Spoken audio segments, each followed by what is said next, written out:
Sunday Stripped. Hey, what's up? It's Kramer. Sunday Stripped is about to crank up. First, I want to tell you about a podcast.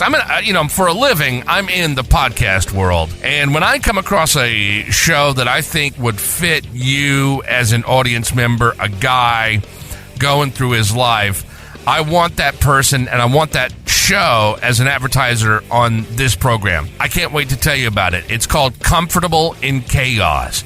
You know, dudes, we go through so much. I don't think women even understand how our brain works. I mean, we're constantly worried. We have so much on our minds. We give so much to our employers. We give so much to our careers. And, you know, that causes a lot of depression and suicide, which I talk about on the show due to the artists on the show. I mean, think about the name of the show, Comfortable in Chaos. This is about you living in the chaos of your world, being in your career, having stress, whether it be about the family or being about bills or being about this or that, and being able to compartmentalize that, put that over here, and then give attention and love back to your family. Throw that baggage out the window. You know, if you're not single and you got a spouse, you got kids, you get one shot, man. And on this show, you'll learn to live a full life and allow them, your family, the same right by your side. That's how it's supposed to work. Comfortable in Chaos with my man Eric Hellberg. Find it on iTunes and Spotify.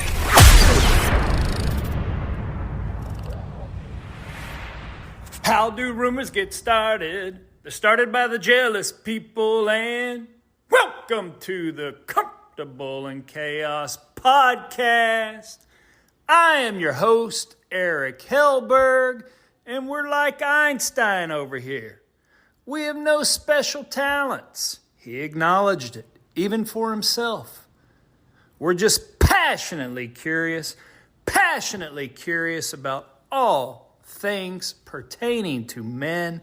How in the hell did we get here, and where is it that we want to go? So a little acknowledgement to good old Timex Social Club. I'm not even sitting in my studio. This thought came upon me, a little bit influenced by good old Dr. Orion Terabin in one of his recent videos about self-love, and some things I've been mulling over just simply as of late. And here we go. Everyone wants self-mastery. They want self-love. If you've listened to some of my previous episodes, I've told you a lot of that stuff is pure bunk because we effing love ourselves too much. That's why we ignore the needs of others and focus on our own self-gain, i.e. men. Puro puro, one direction on the old career, help out the man, leave the woman and the kids. That's our spouse. And that's our offspring. They need us too. And here's what I'm going to say. If you wouldn't, in that chosen endeavor of your career, speak to your boss that way, the man or woman who directly controls your ability to make money and barter in this wonderful world, then don't say it to your spouse. Words are irrevocable. Let's say that better. Irrevocable. Once they go out, they cannot come back. And we know that the Bible says you can tame a tiger, but not even Christians can tame the tongue. So let's go back into a more fleshly pursuit. Stop giving yourself bad narratives. You're telling me that you have done nothing of merit?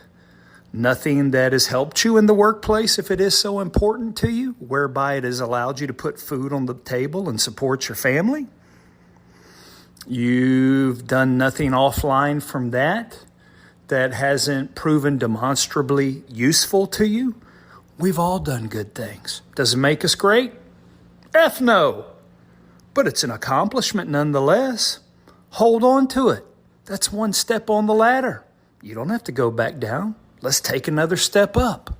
Conversely, if you have made a mistake, learn from it, and we all will.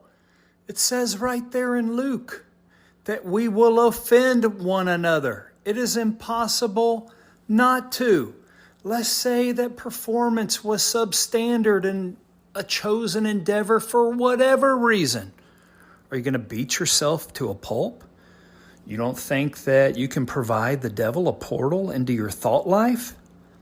These things can run amok like a forest fire with one smoldering ember. That's what I was looking for, a smoldering ember. And it can ignite everything. Bring that under control. Say a prayer. Change my thoughts. More importantly, what you send outside of your mouth, what you vocalize, is vitally important. The power of life and death is in the tongue. Are you going to speak edifying language? Or are you going to speak destructive language? You can constructively critique, but you can do it in love. And if you will do it for your boss, you can certainly do it for others, especially at home. Do not provide the devil a footstool, a portal into your life. So I say, find something to be grateful for. I guarantee you have an abundance of plenty. Harp on that. Dwell on that. It will greatly influence your interactions. Yeah, if you want to say at work, sure.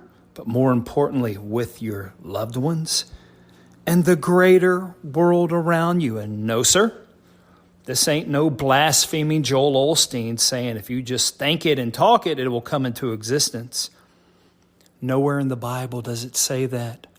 In fact, the more you do this and acknowledge the Lord's part in it, the more difficulty you may in fact encounter. So keep doing it.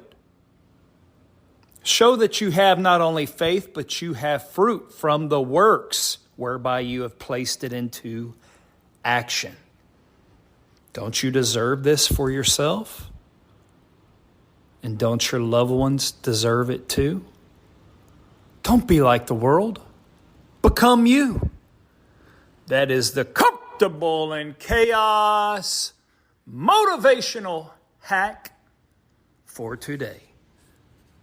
Until next time, I bid you bon voyage, my burgeoning flock.